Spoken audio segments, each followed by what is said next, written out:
જય ભવાની મિત્રો, હું દુર્લભ ઝાંપડિયા જય Bhavani DJ music world Thoriyali વતી આપ સૌનું હાર્દિક સ્વાગત કરું છું. અને હું અત્યારે દડલી પ્રાથમિક શાળાના બાળકોને વિજ્ઞાન મેળામાં લઈ આવ્યો છું.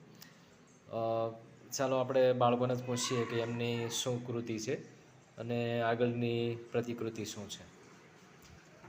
શું નામ છે આપનું? મારું નામ અંડાયસ ભારતભાઈ છે. હું ગામ દડલીથી આવ્યો છું. હા, તમારું નામ? નમસ્તે, મારું નામ હાંડા આશિષ દેવરાજભાઈ છે. હું ધોરણ 7માં અભ્યાસ કરું છું અને દડલી ગામમાંથી શ્રી દડલી પ્રાથમિક શાળામાંથી આવ્યો છું. વિજ્ઞાન મેળામાં તમે કઈ કૃતિ લાવ્યા છો?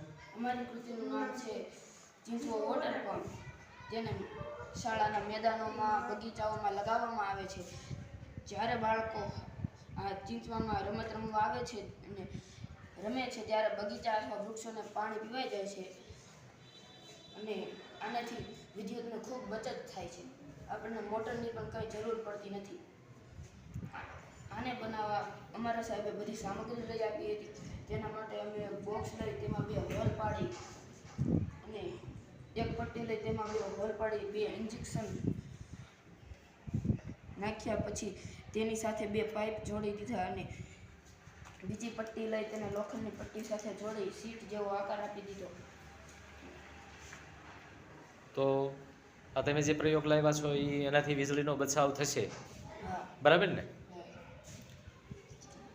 સરસ, બાળકોએ કૃતિ તૈયાર કરી છે અને આવનાર સમયમાં આપણે વીજળીનો બચાવ તો કરવો જ પડશે, કારણ કે વીજળી જે છે નાશવંત છે, પુનઃપ્રાપ્ય નથી. તો મિત્રો, આવનાર સમયમાં 21મી સદીમાં આપણે જીવીએ છીએ, પણ આ આધુનિક યુગમાં વીજળી અતિ મહત્ત્વનું અંગ બની જાય છે માણસો માટે.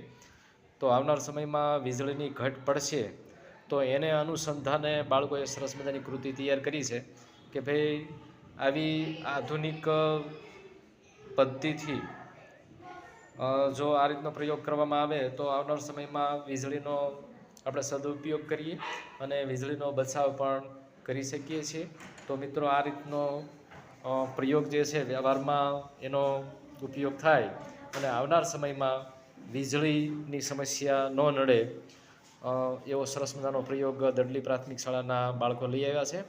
જય માતાજી, જય ભવાની મિત્રો.